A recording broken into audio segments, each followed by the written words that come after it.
The scent of whiskey and cigarette smoke clung to my hair as I balanced 3 plates on my forearm, weaving through the dim lighting of the velvet hour.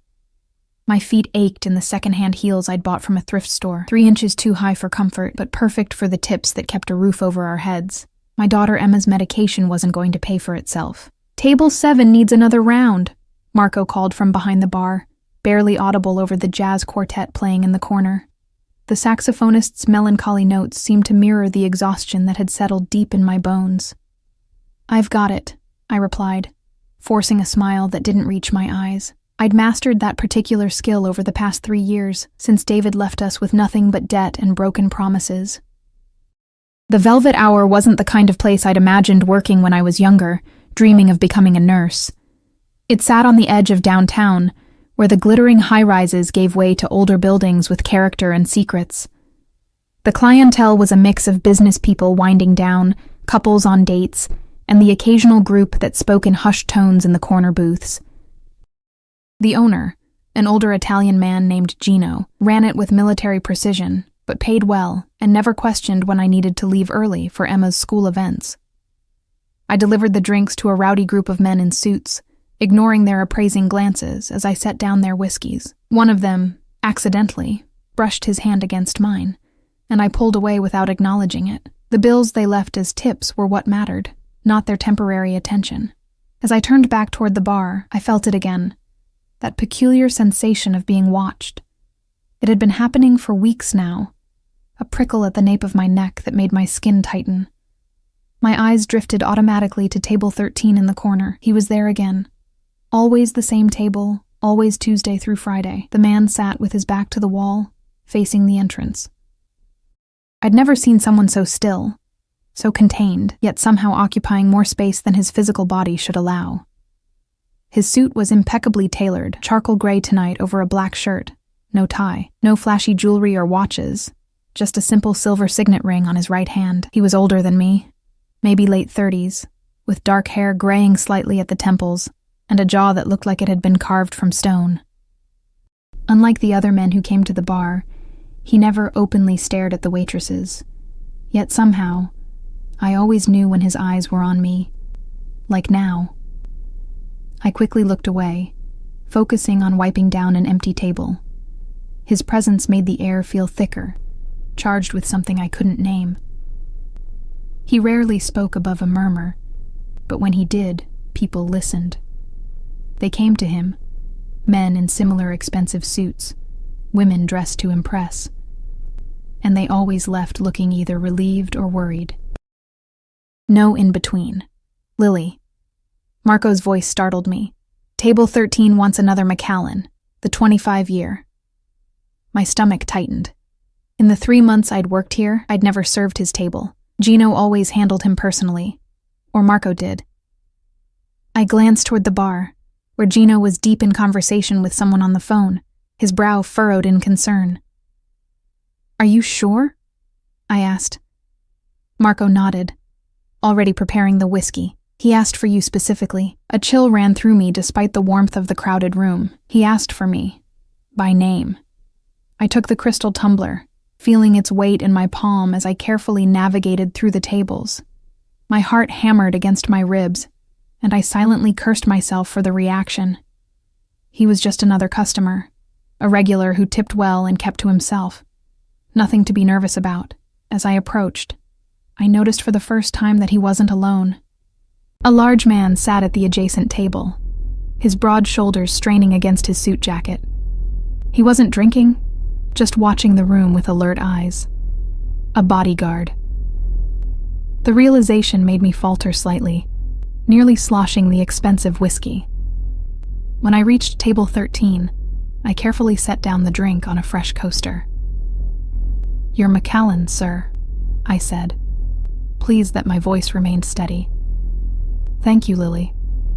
His voice was deep and smooth, with the barest hint of an accent I couldn't place. Not Italian. Something Eastern European, maybe. I froze at the sound of my name on his lips. Up close, I could see his eyes were a shade of brown, so dark they appeared almost black, framed by lashes any woman would envy. A thin scar ran along his jawline, barely noticeable unless you were standing as close as I was. You're welcome, I managed, turning to leave. You look tired tonight. The observation stopped me in my tracks. I turned back, unsure how to respond to such direct personal comment from a customer. I'm fine, thank you, I said automatically. He studied me, and I had the unsettling feeling he could see every worry line on my face, every frayed thread on my uniform, every secret I kept. Your daughter. She is unwell again? My blood ran cold. How could he possibly know about Emma? I'd never mentioned her at work. It was a rule I had, keeping my home life separate from this place. I began, but he cut me off with a slight raise of his hand. Gino mentioned it. He speaks highly of you. A dedicated mother. Relief flooded through me, followed immediately by suspicion. Why would Gino discuss my personal life with a customer? She's better now, I said cautiously. Thank you for asking. He nodded, taking a sip of his whiskey. Children are resilient, but their medical care is expensive in this country. It wasn't a question, but I found myself answering anyway. Yes, it is. Sit. He gestured to the chair across from him. Just for a moment. Every instinct told me to politely refuse and walk away, but there was something in his tone, not a command, but not quite a request either, and curiosity, that dangerous thing, made me hesitate. I'm working, I explained, glancing toward the bar where Marco was watching us with poorly disguised interest. The man followed my gaze and made an almost imperceptible nod. Seconds later, Marco turned away, suddenly busy with wiping glasses. 5 minutes, he said, his eyes returning to mine. Please. The please seemed out of place, an afterthought from someone unaccustomed to asking for things. I lowered myself into the chair, perching on the edge, ready to stand at any moment. My name is Alexander Volkov, he said, setting down his glass. You've been working here for 3 months and 2 days. I blinked, unnerved by his precision. Yes. Before that, you worked at the grill on 5th for almost a year, and before that, the diner on Westmore. My palms began to sweat. How do you know that? He ignored my question. You're raising your daughter alone. Her father left when she was 2. You work 2 jobs to afford her treatments. The apartment on Maple Street is small, but you keep it spotless. Fear clawed its way up my throat. I started to stand. I should get back. You have nothing to fear from me, Lily, he said quietly. On the contrary. Then why do you know so much about me? I demanded, finding a spark of anger through my fear. Have you been following me? A ghost of a smile touched his lips, there and gone so quickly I might have imagined it. I make it my business to know about people who interest me. I'm not interesting, I said firmly. I'm a waitress and a mom, that's all. And yet, he said, his eyes never leaving mine. Here we are. The jazz music swelled around us, filling the awkward silence. I should have been terrified, but something in his manner kept me rooted to my seat. He wasn't threatening me, at least not overtly, but the power he exuded, the casual way he'd revealed how much he knew about my life, told me this was a man accustomed to control. What do you want from me, Mr. Volkov? I asked finally. He leaned back slightly, swirling the amber liquid in his glass. For now? Nothing. I simply wanted to introduce myself properly. We've been sharing this space for months. It seemed time. I didn't believe him for a second. Men like him, whatever kind of man he was, didn't do anything without purpose. Well, now we've been introduced, I said, rising from my chair. If there's nothing else, your daughter, he said, stopping me again. Emma. She has chronic asthma, yes, and allergies that complicate her condition. I stiffened. Yes. There's a specialist at Northside Medical, Dr. Abramson. One of the best in the country for pediatric respiratory conditions. He reached into his suit jacket and produced a business card, sliding it across the table. I took the liberty of making an appointment. Next Tuesday, 4 o'clock. I stared at the card, not touching it. Why would you do that? Because you need it, and I can provide it. And what do you want in return? My voice had hardened. I knew how the world worked. Nothing came for free, especially from strange men who watched you from corner tables. Something flickered in his dark eyes. Approval, perhaps. Smart question. But not everything is a transaction, Lily. In my experience, it usually is. He inclined his head slightly, acknowledging the point. Let's call it a gesture of goodwill. No strings attached. I didn't move to take the card. I can take care of my daughter myself. Of course you can. You've been doing an admirable job under difficult circumstances. He pushed the card closer to me, but everyone needs help occasionally. Even you. Before I could respond, a commotion near the entrance drew our attention. A group of loud men stumbled in, already intoxicated. One of them knocked into a server, sending a tray of drinks crashing to the floor. When I turned back, Alexander was watching the scene with a coldness that hadn't been there moments before. His bodyguard had shifted positions, now half standing, one hand inside his jacket. You should return to work, Alexander said, his tone dismissive. Think about the appointment, for Emma's sake. I hesitated, then quickly took the card, slipping it into my pocket. Not a commitment, just keeping my options open. For Emma. As I walked away, the weight of his gaze followed me across the room. Whatever game he was playing, I had just unwittingly become a piece on his board. The rest of my shift passed in a blur. I moved automatically between tables, taking orders, delivering drinks, collecting tips, all while feeling those dark eyes tracking my movements. When I glanced at table 13 again an hour later, he was gone. The only evidence of his presence a generous tip, and the lingering scent of expensive cologne. At 2 a.m, I finally hung up my apron. The night air was cool against my skin. As I stepped out the back door into the alley where employees parked, my ancient Honda sat under the single flickering light, looking even more decrepit than usual. As I fumbled for my keys, the shadows at the far end of the alley shifted. I froze, keys clutched between my fingers as a makeshift weapon, heart racing. A sleek black car idled there, its engine a quiet purr in the night. The rear window lowered smoothly, revealing Alexander's profile. "Allow me to drive you home, Lily," he called, his voice carrying easily in the quiet alley. "It's late." I didn't move. "I have my car. It can stay here tonight. Marco will ensure it's safe." As if on cue, Marco appeared in the doorway behind me. "It's okay, Lily. Mr. Volkov is a friend of the establishment." The way he said friend told me everything I needed to know. Whoever Alexander Volkov was, he held power here. Power that extended beyond the walls of the Velvet Hour. I stood frozen between my car and his, caught in a moment of decision. Every warning my mother had ever given me screamed to get in my own car and drive away, but the card in my pocket felt impossibly heavy, a promise of help for Emma that I couldn't easily dismiss. "Just a ride home," Alexander said, reading my hesitation. Nothing more. I took one step toward his car, then another, ignoring every instinct telling me to run. As I approached, the door opened from within, revealing the plush leather interior and Alexander's impassive face. "After you," he said. I slid into the back seat, the scent of leather and his cologne enveloping me. As the door closed with a soft thud, I realized I had just made a choice that could change everything.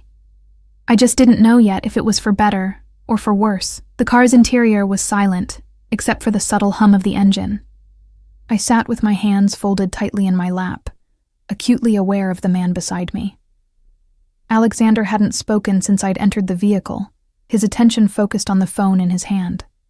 The driver, a broad-shouldered man with a closely cropped haircut, navigated through the empty streets without asking for directions. "You know where I live," I said finally, breaking the silence.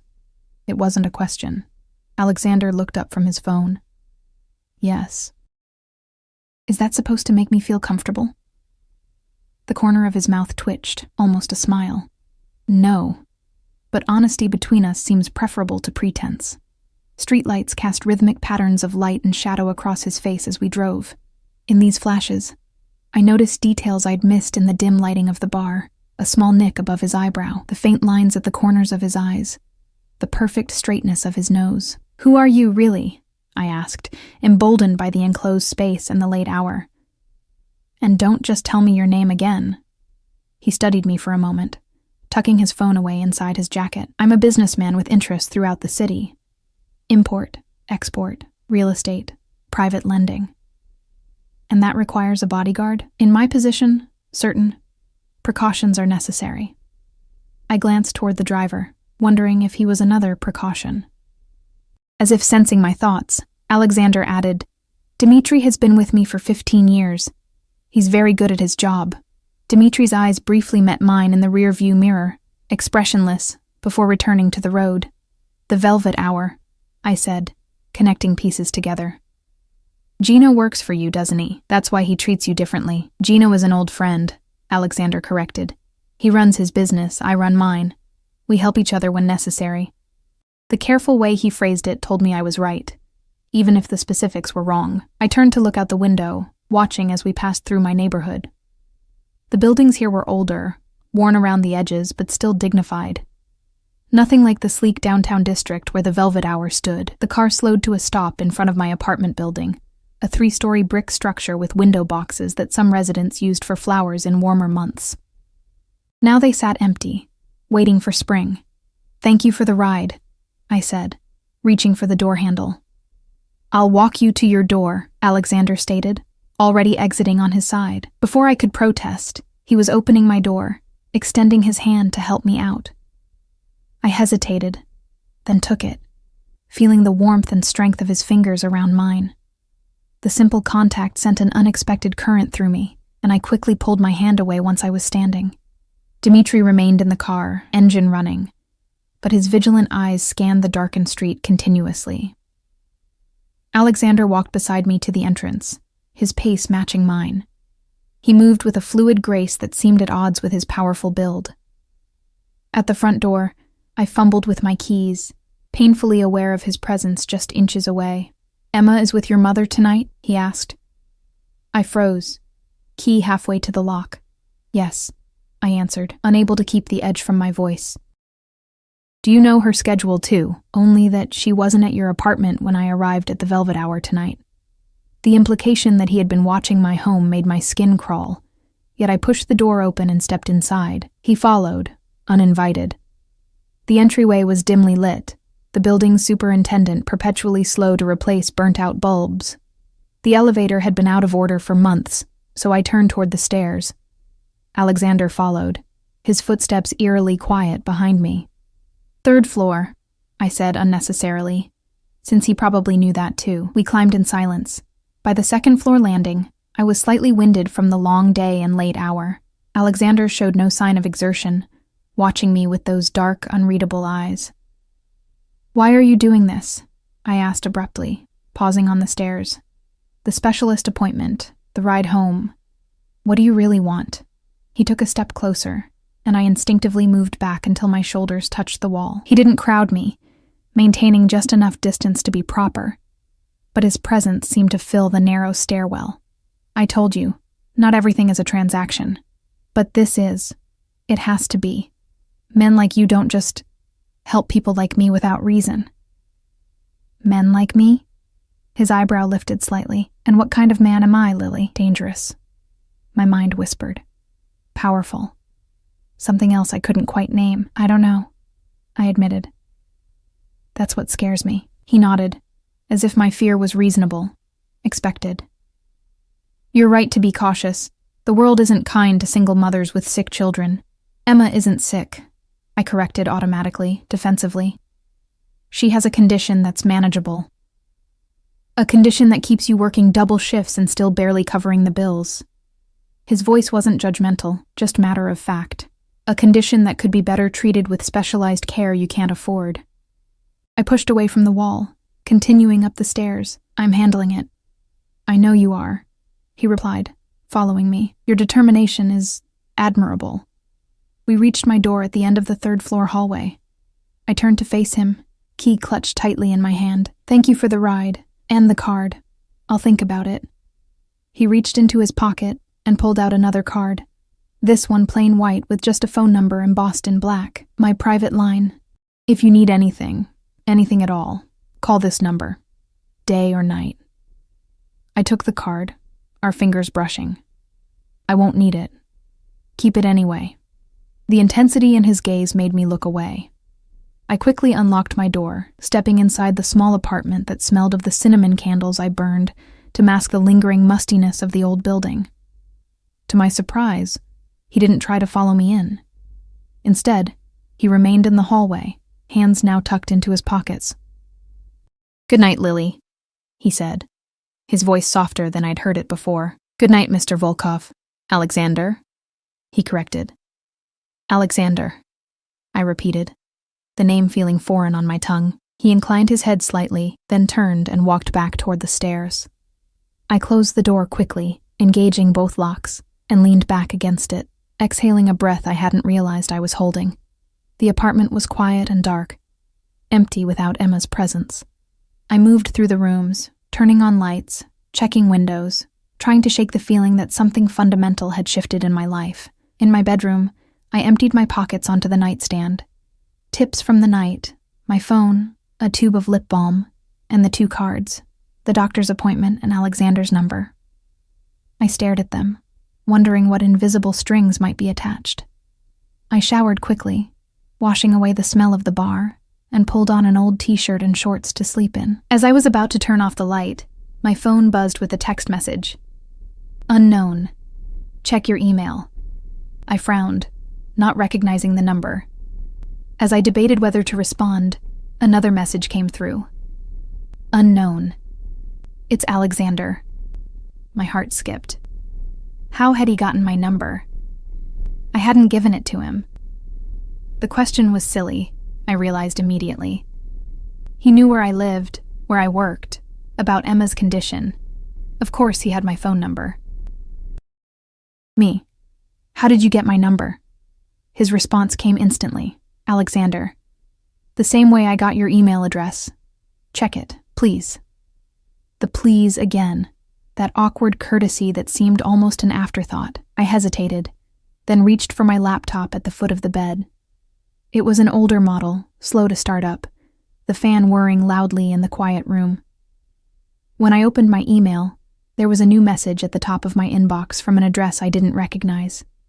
The subject line read simply, "Emma." Inside was a brief message. "I've taken the liberty of transferring funds to cover the specialist appointment and any follow-up treatment required. The account information is attached. This is not charity or a loan. Consider it an investment in your daughter's future, Alexander." Attached was a PDF document with details of a new bank account, in my name, with a balance that made me gasp. It was more money than I made in 6 months at both my jobs combined. My phone buzzed again. "Alexander, did you receive it?" My fingers trembled as I typed a response. "Me, I can't accept this. It's too much." "Alexander, you can, you will, for Emma." "Me, why are you doing this?" There was a longer pause before his reply came through. "Alexander, get some rest, Lily. We'll talk soon." I stared at the screen, waiting for more, but no further messages came. I set the phone down and looked at the laptop screen again, at the numbers that could solve so many of my immediate problems, the money that could get Emma the care she needed, ease the constant worry about making rent, maybe even allow me to cut back on shifts and spend more time with her. All from a man I barely knew who watched me from table 13 and somehow knew details about my life he had no business knowing. I closed the laptop without accepting or rejecting the offer. Sleep eluded me that night as I stared at the ceiling, my thoughts circling endlessly around dark eyes, an account balance with too many zeros, and the question that kept repeating, what does he really want? The next morning came too quickly. I picked up Emma from my mother's small house on the edge of town, greeting her with extra fierce hugs to compensate for the night away. "Did you have fun with Grandma?"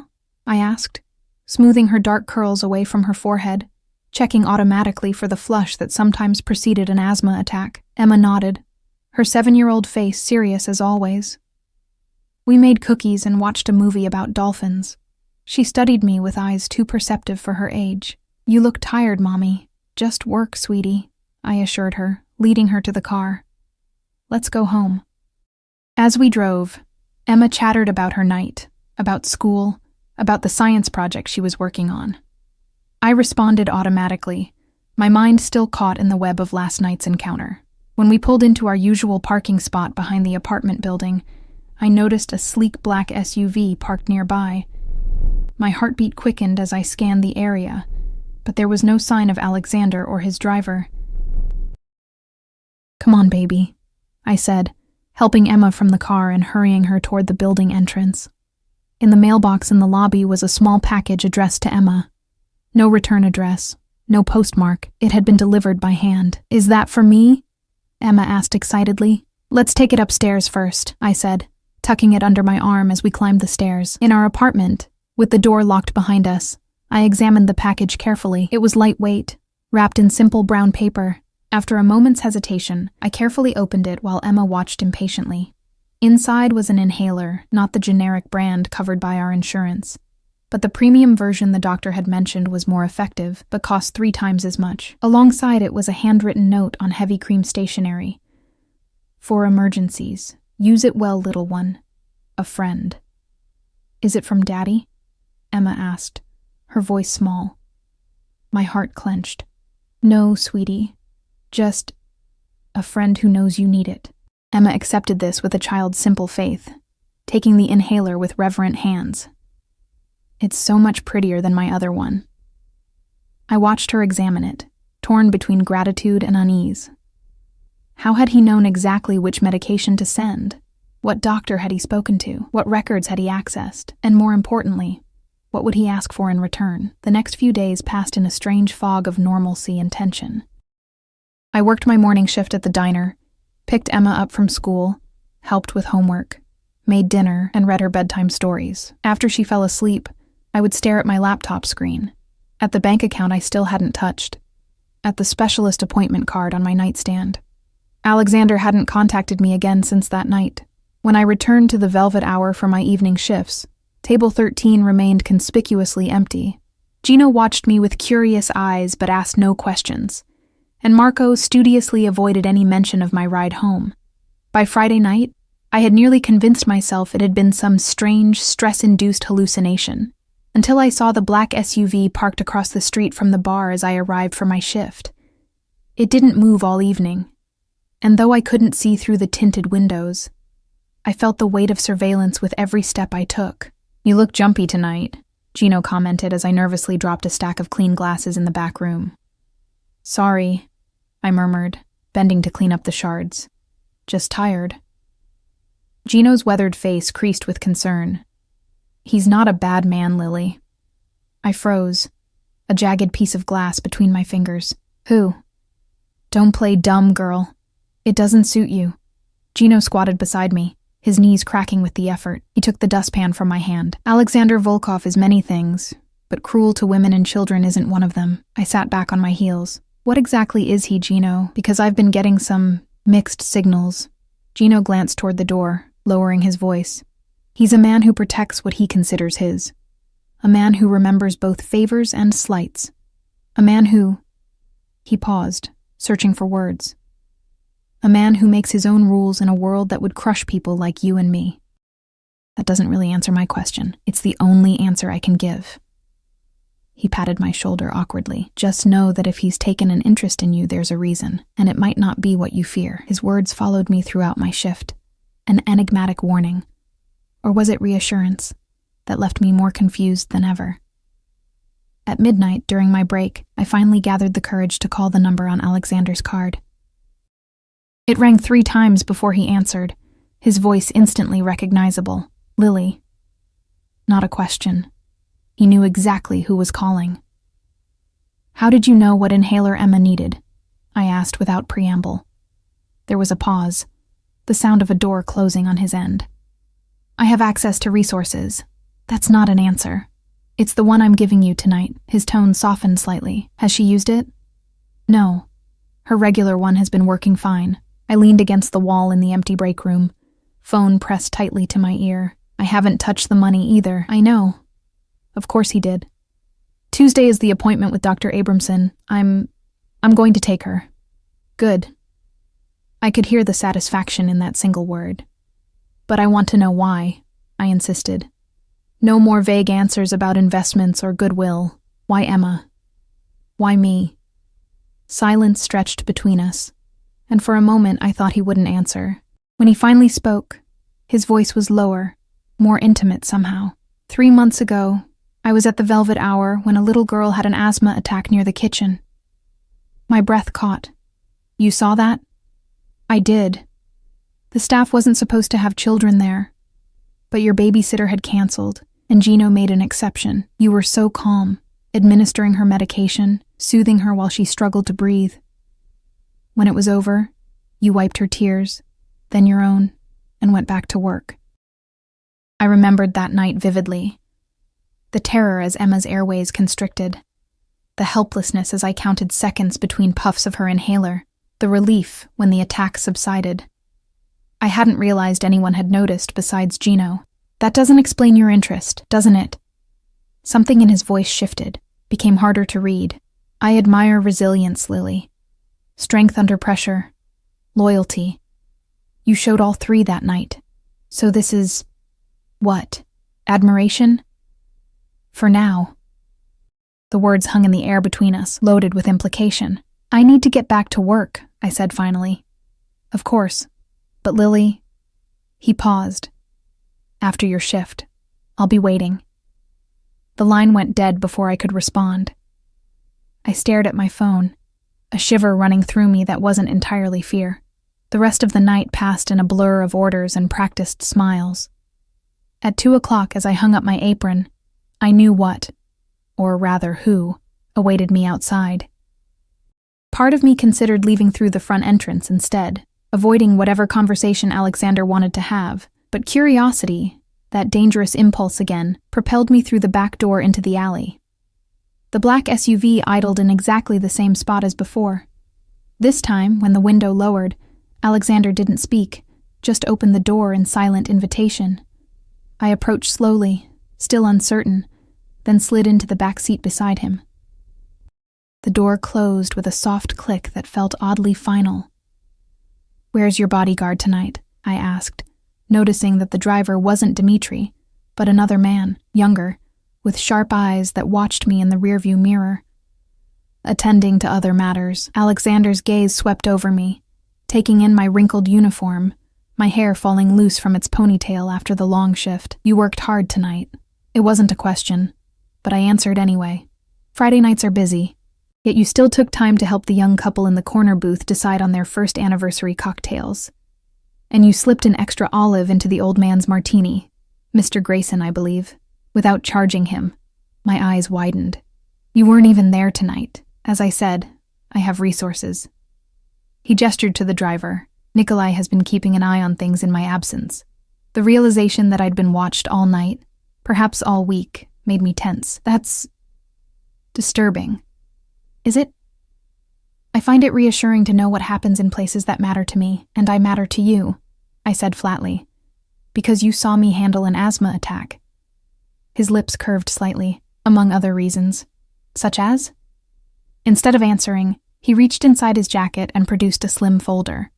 "Your ex-husband, David Miller, 34 years old, left you and your daughter 3 years ago.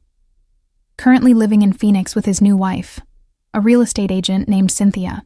No contact, no child support payments for the past 2 years. I stiffened, my hands balling into fists on my lap. How?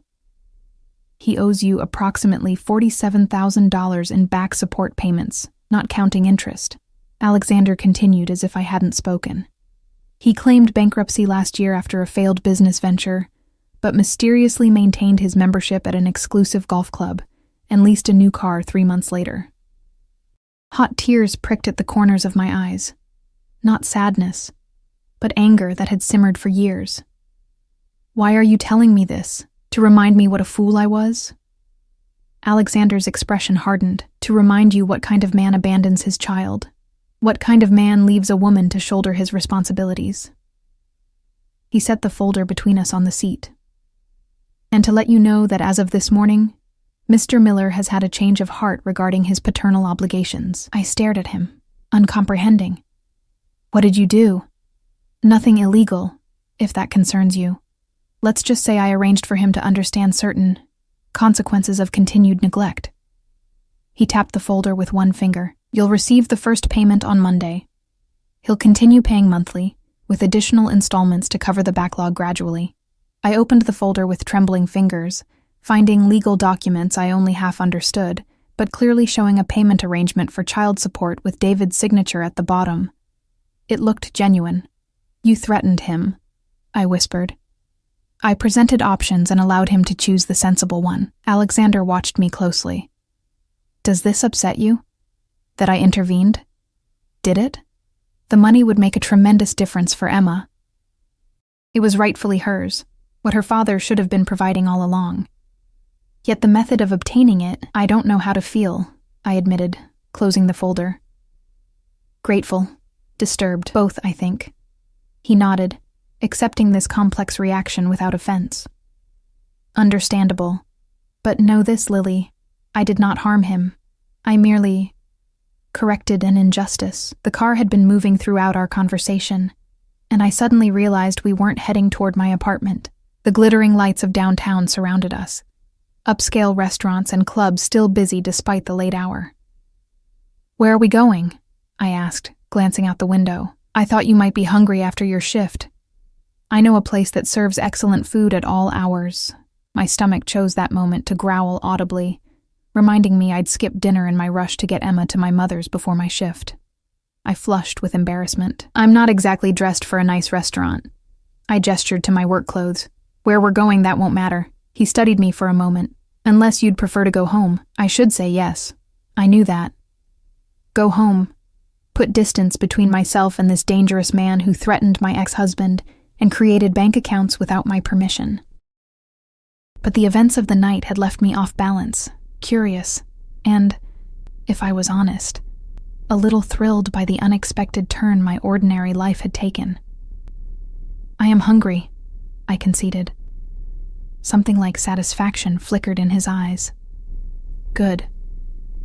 The car turned down a side street, then into an alley behind what looked like an upscale apartment building.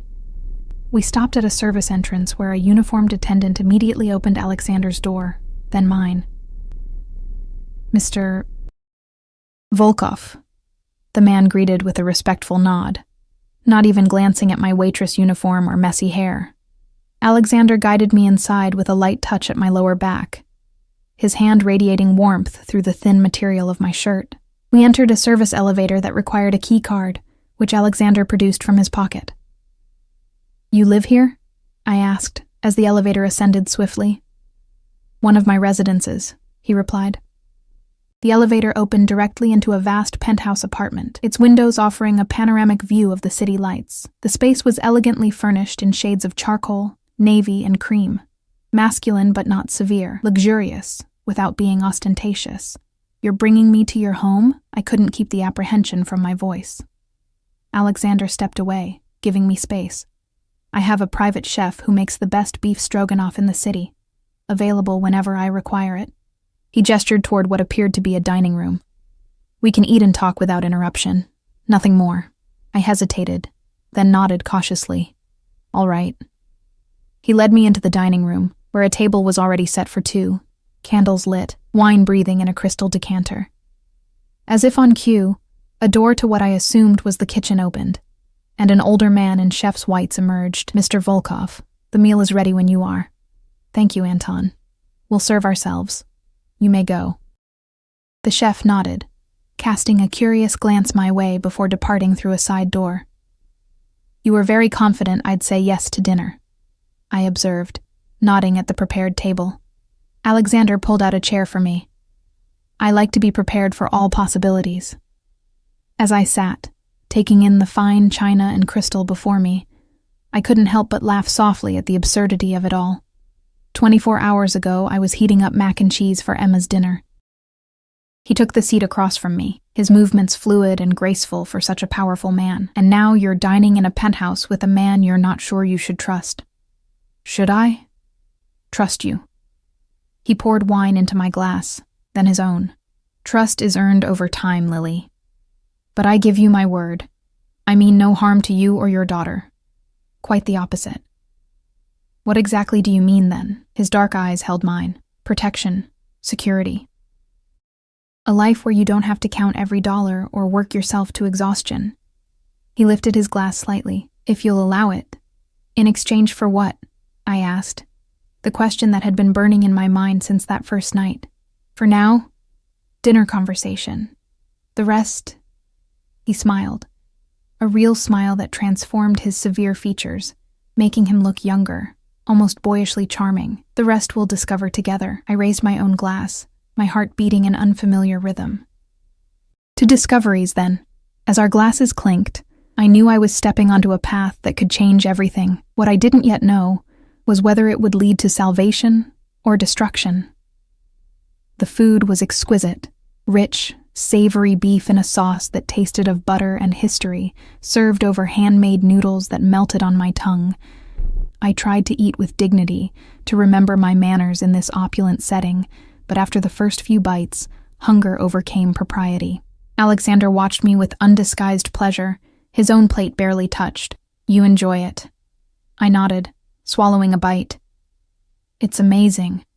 I've never had stroganoff like this. Anton trained in St. Petersburg before the Soviet Union fell. His family has made this dish for generations." He finally took a bite of his own food. Food should be appreciated, savored. "You've been surviving on convenience for too long." The observation, though accurate, stung slightly. When you're a single parent working 2 jobs, convenience becomes necessary. "Of course." He inclined his head in acknowledgement. "I didn't mean to criticize, merely to observe that you deserve better." I set down my fork, suddenly self-conscious. "Why me, Alexander? Really, there must be a reason beyond watching me handle an asthma attack or admiring my resilience. Men like you don't notice women like me without a reason." He considered me over the rim of his wineglass. "Men like me? Powerful, wealthy, connected." I gestured around us at the penthouse. "Whatever it is you really do, it's clearly lucrative and important enough to require bodyguards and surveillance. And women like you? Ordinary, struggling, single mothers with more responsibilities than resources." His expression shifted subtly, a fleeting shadow passing over his features. "Perhaps I recognized something in you that reminded me of someone I once knew." "Who?" "My mother." He set down his glass, fingers tracing the stem absently. "She raised my brother and me alone in post-Soviet Russia, worked 3 jobs, went hungry so we could eat, wore the same clothes for years. Her hands were always raw from cleaning other people's homes, but somehow still soft when she stroked our hair at night. The unexpected glimpse into his past caught me off guard. What happened to her?" "She died when I was 12. Pneumonia that went untreated because medicine was expensive and doctors required bribes we couldn't afford." His voice remained steady, but I caught the flicker of old pain in his eyes. "My brother and I were separated after that. Foster homes, then the streets. We survived as children do." "I'm sorry," I said, meaning it. He dismissed the sympathy with a slight gesture. "Ancient history, but perhaps it explains why I noticed you that night with Emma, that same calm determination in a crisis, the willingness to sacrifice." His eyes met mine, intense and direct. "The difference is, your daughter won't lose her mother to something preventable, and she won't be left to the mercy of a system that doesn't care if she lives or dies." A chill ran through me, despite the warmth of the room. "Is that what happened to you?" He didn't answer directly. "I made certain promises to myself as a boy, Lily, about the kind of man I would become. About the things I would never allow to happen if I had the power to prevent them." He refilled my wineglass without asking. "I have that power now." There was something hypnotic about his voice, about the way he spoke of power as a tool rather than a privilege. I found myself leaning forward, drawn into his narrative despite my reservations. "And your brother?" I asked. "What happened to him?" A shuddered look came over Alexander's face. "Enough about my past. Tell me about Emma. What does she love? What makes her smile?" The abrupt change of subject was jarring, but I allowed it, sensing a boundary I shouldn't cross. Instead, I told him about Emma. Her fascination with marine biology, her collection of seashells from the one beach trip we'd managed 2 summers ago, her serious nature that occasionally broke into infectious giggles. "She sounds remarkable," he said when I finished. "You've done well with her, despite the challenges. She makes it easy. She's—" I searched for the right words. "She's the best of me." Alexander nodded, understanding in his eyes. "Children often are. Do you have any?" I asked, realizing I knew almost nothing about his current life, only fragments of his past. "No." The word held a finality that suggested the subject was as closed as the topic of his brother. We finished our meal in a strangely comfortable silence. Afterward, he led me to the living area with its wall of windows overlooking the city. The view was breathtaking. The grid of streets, the ribbons of moving lights from cars, the patches of darkness that marked parks and the river beyond. "Beautiful, isn't it?" he said, standing close enough that I could feel the heat from his body but not quite touching me. "It's like a different world up here," I murmured. "So far above everything. Is that how you see it? As separation?" He turned to face me, his expression thoughtful. "I see it as perspective, the ability to see patterns, connections that aren't visible from the ground. Is that why you brought me here? To give me perspective?" His lips curved slightly. "Perhaps. Or perhaps I simply wanted to share something beautiful with you." The sincerity in his voice was disarming. In that moment, it was difficult to reconcile this man, thoughtful, articulate, almost vulnerable in his honesty, with the shadowy figure who had orchestrated payments from my ex-husband and knew intimate details of my life without asking. "It's late," I said, suddenly aware of the time. "I should go home. My mother will need to leave for her shift soon." He nodded, not attempting to persuade me otherwise. "Of course." The ride back to my apartment was quiet, comfortable in a way I hadn't expected. Alexander sat beside me, occasionally pointing out buildings of interest as we passed. A restored theater from the 1920s, a restaurant owned by a chef he knew from Moscow, a park where classical music concerts were held in summer. When we arrived at my building, he walked me to the entrance as before. "Thank you for dinner," I said, keys in hand, "and for sharing about your mother. Thank you for the conversation." His voice was soft in the pre-dawn quiet. "The specialist appointment is still on Tuesday. I'll arrange for a car to take you and Emma." "That's not necessary." "Please," he interrupted. "Allow me this." The word still sounded awkward coming from him. A man clearly unaccustomed to asking rather than commanding. It was this, perhaps more than anything, that made me nod in acceptance. "All right." He reached out slowly, telegraphing his movement, and brushed a strand of hair from my face. His fingers were warm against my skin, the touch feather-light, yet somehow leaving a trail of heat in its wake. "Good night, Lily," he murmured, his hand dropping back to his side. "Good night," I whispered. I watched him walk back to the car, his powerful frame silhouetted against the streetlights. Only when the vehicle disappeared around the corner did I enter the building, my mind swirling with contradictions and questions. Tuesday arrived faster than I expected. The car Alexander sent was not the sleek SUV I'd come to associate with him, but a more modest sedan with a female driver who introduced herself as Irina. She was polite but not overly friendly, efficient in helping me secure Emma's booster seat and navigating the midday traffic to Northside Medical. Emma, dressed in her favorite blue dress with embroidered butterflies, clutched her backpack of activities tightly on her lap. "Is this doctor going to make my breathing better, Mommy?" "That's the hope, sweetheart," I said, smoothing her curls. "Dr. Abramson is very good at helping kids with asthma. Will it hurt?" "No, honey. He'll just want to talk to us and maybe listen to your lungs." She nodded solemnly. At 7, Emma had already experienced more medical procedures than most adults. She'd developed a stoic acceptance of doctors that broke my heart a little. The medical center was intimidatingly modern, all glass and steel, with a soaring atrium filled with natural light.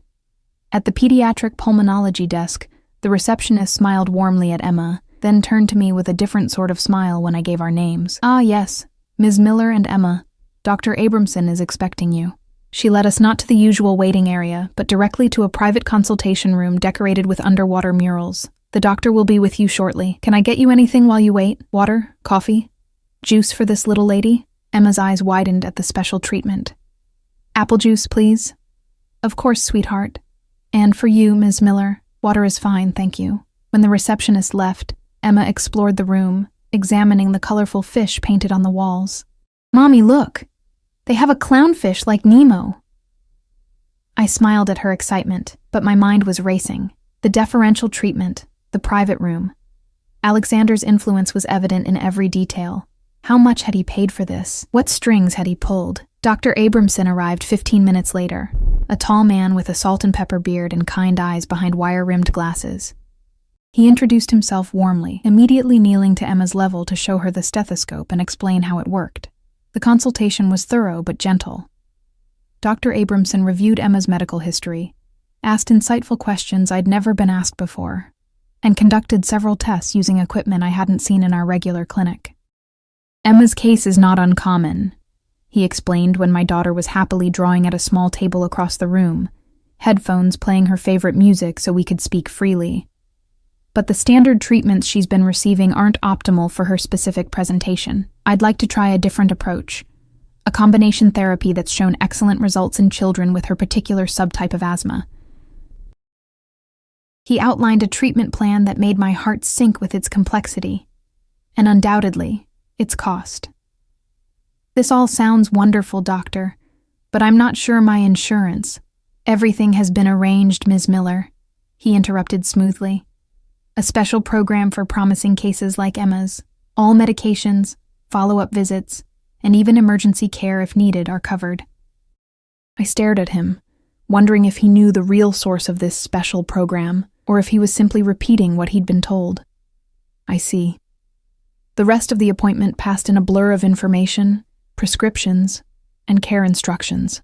When we left 2 hours later, Emma clutched a new inhaler, a stuffed dolphin from the doctor, and a follow-up appointment card for the following month. I carried a thick folder of information and a mind heavy with conflicting emotions. In the car, Emma fell asleep almost immediately, exhausted from the excitement and attention. I watched the city pass by through the window, wondering what invisible threads now connected my life to Alexander's, and whether I should be fighting harder to sever them. My phone buzzed with a text message. Alexander, how was the appointment? I hesitated before responding. Me, thorough. Dr. Abramson seems excellent. He's changing her treatment plan, Alexander. And Emma? How did she find it?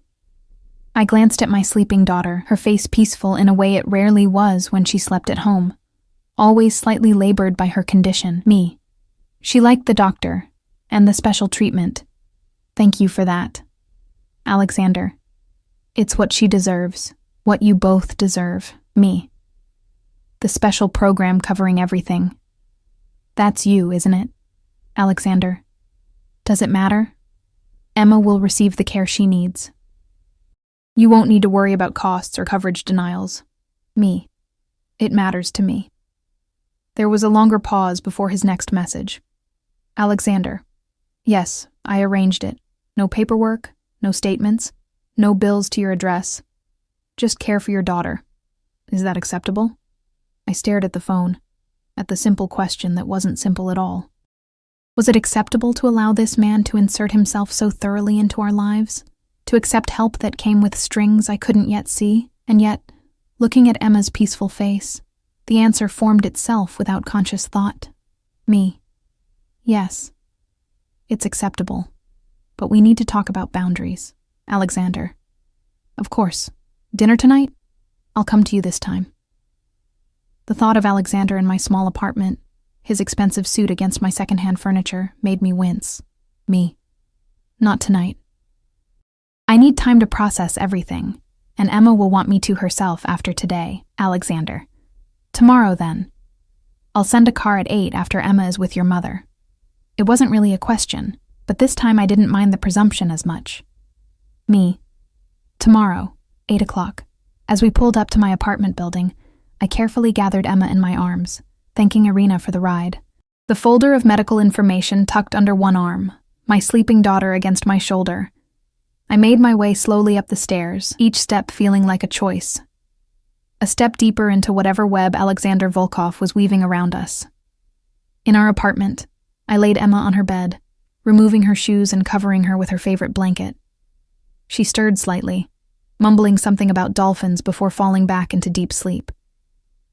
I stood watching her for a long moment, thinking about the new medications that might finally help her breathe freely, the specialist who had taken more time with her in one visit than her regular doctor had in years, the future that suddenly seemed less burdened by constant medical worries.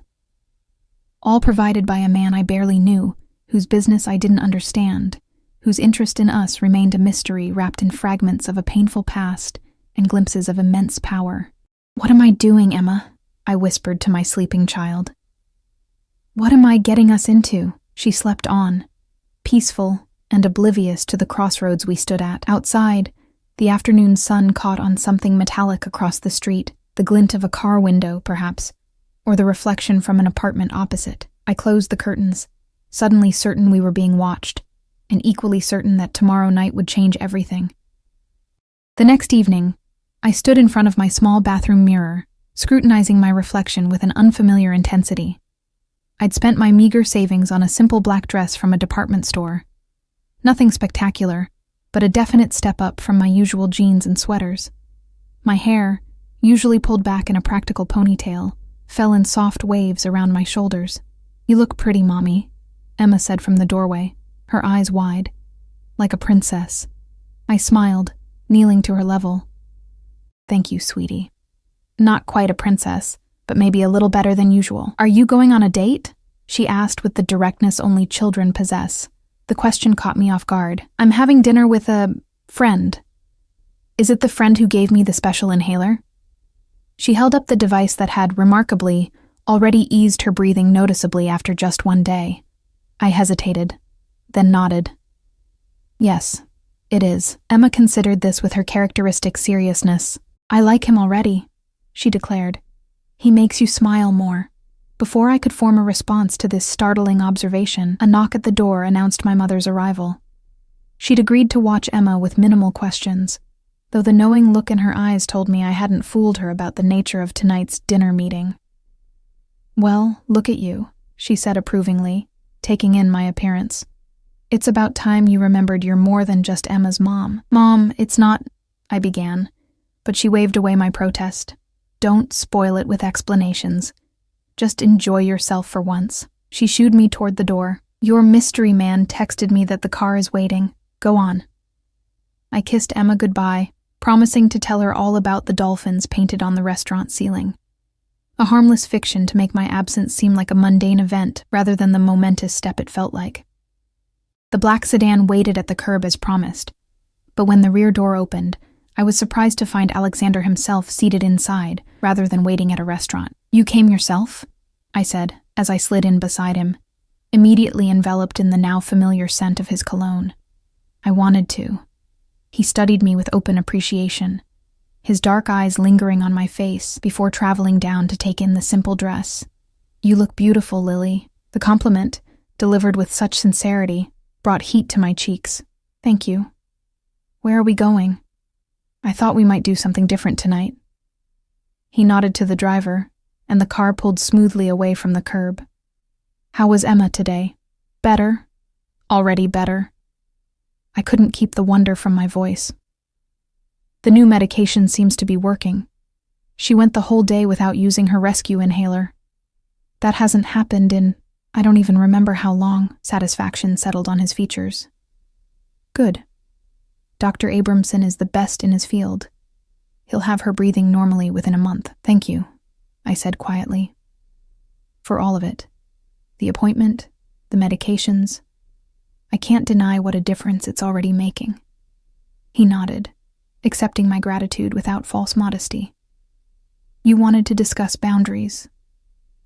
Direct, as always. I took a deep breath, gathering my thoughts. "Yes. This arrangement between us.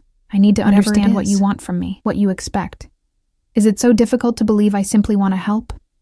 A hint of amusement colored his voice.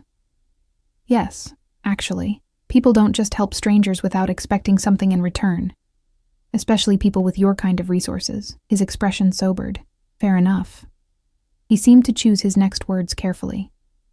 "I meant what I said about recognizing something of my mother in you, but there's more to it than that." The car turned onto the highway, heading out of the city. Through the windows, I watched as urban sprawl gave way to more open spaces, trees silhouetted against the darkening sky. "I've built a life based on calculated decisions, Lily. Risk assessment, cost-benefit analysis. The business I'm in requires nothing less." He spoke carefully, each word measured. "But seeing you that night with Emma, it triggered something unexpected. An impulse to intervene that wasn't calculated at all." "And now?"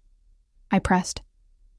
"Is this still impulse, or have we become one of your business decisions?" His lips curved slightly. "A bit of both, perhaps. I've come to value your presence in my life. You barely know me. I know enough. His certainty was both flattering and unnerving. I know you work yourself to exhaustion for your daughter. I know you refuse to be bitter about your ex-husband's abandonment. I know you remember Mr. Grayson's preference for extra olives and make small gestures of kindness even when you're tired and worried. He leaned slightly closer. I know that beneath the exhaustion and stress is a woman of remarkable strength and beauty. The intensity in his gaze made my heart beat faster. And what do you want from that woman? Your company. Your conversation. His voice dropped lower. Eventually. Perhaps more. But only when you're ready. Only what you're willing to give. The car slowed, turning onto a private road that wound up a hillside. Through the trees, I glimpsed lights and what appeared to be a large structure. Where are we? I asked, momentarily distracted. One of my properties. A place I thought you might appreciate. The car emerged from the trees into a clearing dominated by what I could only describe as a modern castle. Glass and stone rising organically from the hillside, its windows glowing warmly against the twilight sky. A reflecting pool mirrored the structure, doubling its impressive presence. This is yours? I breathed, unable to hide my awe. One of several properties, yes. But this one is special to me. I designed much of it myself. The driver opened my door, and Alexander guided me toward the entrance with a light touch at my elbow. Inside, the space opened dramatically. Soaring ceilings, walls of glass framing the spectacular view of the city lights below. Furnishings that managed to be both luxurious and inviting. It's beautiful, I said honestly. Come. He led me through the main space to doors that opened onto a vast terrace. There, a table was set for two, candles flickering in glass hurricanes. The city spread out below us like a carpet of jewels. As we sat, servers appeared silently, pouring wine and presenting the first course. I recognized none of the dishes by name, but each was more delicious than the last, flavors both foreign and comforting, presented with artistic precision. You still haven't fully answered my question, I said between courses. About boundaries, about what you expect from me. Alexander set down his glass.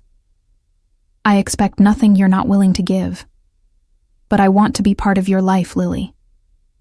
Yours and Emma's. He held my gaze steadily. I want to ensure you both have everything you need. The medical care? Yes. But beyond that, education for Emma at the finest schools. A home in a safe neighborhood. Freedom from the constant struggle that's been wearing you down.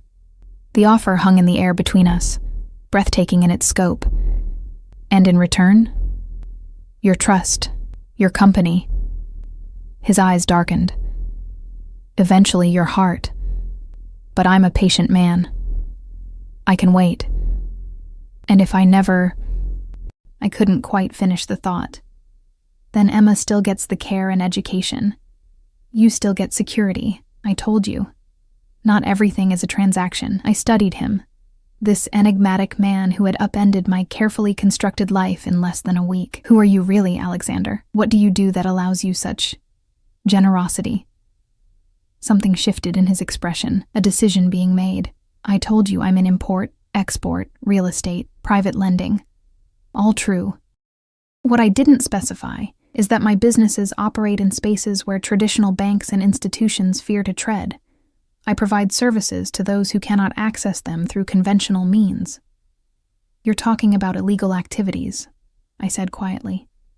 I'm talking about a world with different rules than the one you've known. He leaned forward. I won't insult your intelligence by pretending my hands are clean, Lily. But know this, I have lines I don't cross. I don't deal in human trafficking. I don't target the innocent. I don't harm children or women. My mouth had gone dry. But you do harm others, when necessary. He didn't flinch from the truth. The world is rarely black and white. Most live in the gray spaces between. I should have been terrified, should have made excuses and fled back to my small apartment, my struggling but honest life. Instead, I found myself asking, why tell me this now? Because you deserve the truth before making any decisions, because trust requires honesty. He reached across the table, his hand covering mine, and because I want you to know exactly who is offering you protection. His hand was warm, strong, the touch sending currents of electricity up my arm. "A dangerous man," I whispered. "Yes." No denials. No pretense. Dangerous to my enemies, protective of what's mine. His thumb traced small circles on my wrist. "I would never harm you or Emma, Lily. Never allow anyone else to harm you either." The conviction in his voice was absolute. And in that moment, I believed him completely. Whether that made me a fool or simply human, I wasn't sure. "I need time," I said finally, "to think about all this, to decide what's best for Emma and me." He nodded, withdrawing his hand. "Of course." The rest of the meal passed in conversation about safer topics. Books we'd read, places he'd traveled, Emma's passion for marine life. By the time dessert was served, a delicate confection of chocolate and raspberries, I'd almost forgotten the weight of the decision awaiting me. Almost. As we prepared to leave, Alexander led me to a different part of the house, opening a door to reveal what could only be described as a child's paradise. A bedroom decorated in ocean themes, with a custom-built loft bed shaped like a ship, bookshelves filled with titles about sea creatures, and a state-of-the-art air purification system discreetly built into the walls. "For Emma," he said simply, "if you decide to accept my offer." I touched the soft bedspread, fingered the spine of a book about dolphins, looked out the window at the view that any child would adore. "And for me?" I asked, turning to face him. He stepped closer, his presence filling the room. "Whatever you want, Lily.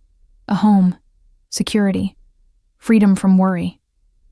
His voice lowered. "And this." Slowly, deliberately, he leaned down and pressed his lips to mine. The kiss was gentle at first, questioning. But when I didn't pull away, it deepened. His hand coming up to cup my face with unexpected tenderness. When we parted, I was breathless, my heart racing.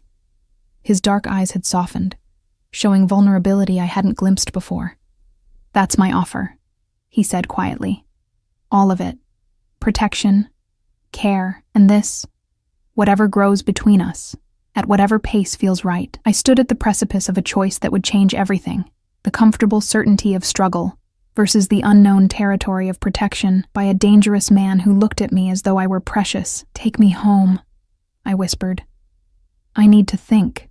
He nodded, respecting my request without question. The drive back to my apartment was quiet, his hand holding mine loosely on the seat between us, allowing me to withdraw if I wished. I didn't. At my door, he kissed me again, briefly, but with a promise of more. "Take whatever time you need, Lily. I'll be waiting." 3 days later, as Emma slept peacefully in her bed, breathing easily for the first time in years, I made my decision. I reached for my phone and typed a simple message. Yes. For Emma, for myself, for whatever this becomes between us. Yes. His response came instantly, as though he'd been waiting by the phone. "I'll send a car tomorrow. Pack what matters to you both. The rest can be replaced." And just like that, I stepped from one life into another, from struggle to protection, from loneliness to belonging, from fear to a different kind of uncertainty, into the arms of a dangerous man who looked at me and my daughter as though we were treasures to be guarded at all costs. It should have frightened me, this leap into the unknown. Instead, as I looked at Emma's peaceful, sleeping face, I felt something I hadn't experienced in years. Hope.